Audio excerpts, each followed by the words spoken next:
So मान्छेहरूलाई चाहिँ अब यो मृत्यु भन्छ नि होइन, कतिले चाहिँ मृत्यु भन्ने बित्तिकै यस्तो कुरा नगर होइन, यो एकदम चाहिँ अशुभ कुरा हो भन्छ नि त। मृत्यु भन्ने बित्तिकै मान्छेलाई डर लाग्न थाल्दो रहेछ क्या होइन।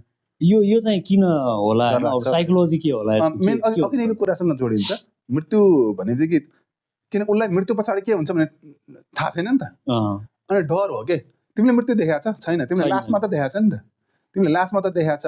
मृत्यु भनेको कसरी पनि संसारमा देखाएको छैन के। किन देख्ने मान्छेले त मैले मृत्यु देखेँ भने त भन्न आउँदैन।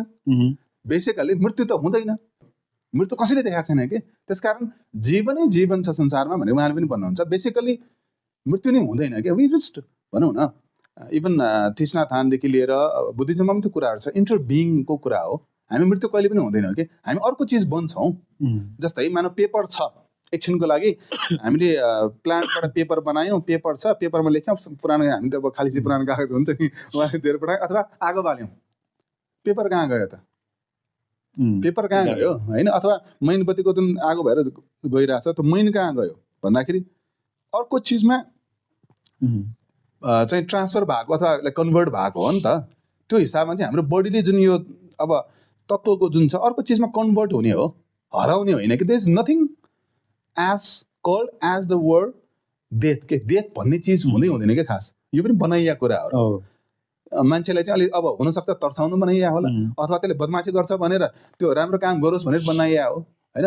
त्यसकारण चाहिँ त्यो चाहिँ हुँदैन। अब यसलाई चाहिँ राम्रो वर्डमा चाहिँ कसरी भन्न सकिन्छ भन्दाखेरि त्यो ट्रान्जिसन जुन हुनेवाला छ, एउटा अलिकति कम्प्लिटली हामी त्यो के अरे फिजिकल रियाक्सन र केमिकल रियाक्सन भनेर छ क्या होइन। पानीलाई त्यो बन्ने, त्यो हुँदाखेरि चाहिँ के अरे आइसलाई मानव वाटर बनाउनु मिल्यो, वाटरलाई फेरि आइस बनाउनु मिल्यो होइन, त्यस्तो खालको होइन। अनि केमिकल रियाक्सन भनेपछि टोटली न्यू बन्छ भन्छ नि हो।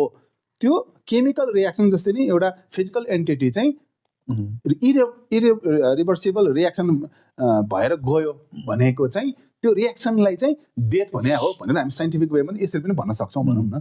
त्यो भन्दा यसले बेटर होला। फिजिकल त हुँदैन, किनभने अब फेरि मरिसकेको मान्छे त फेरि होइन बच्चा भने त्यसरी मिल्ने कुरा होइन। त्यस कारण it is a type of chemical reaction भेट लाइक द स्टेट चेन्जेस।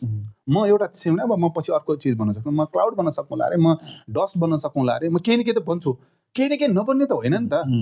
अब डेथ भनेर कम्प्लिट चाहिँ भनौँ न सबै सकिएको भन्ने वर्ड जेनरली हाम्रो दिमागमा हामीले जुन राखेका छौँ त्यस्तो चाहिँ होइन भन्न खोजेको।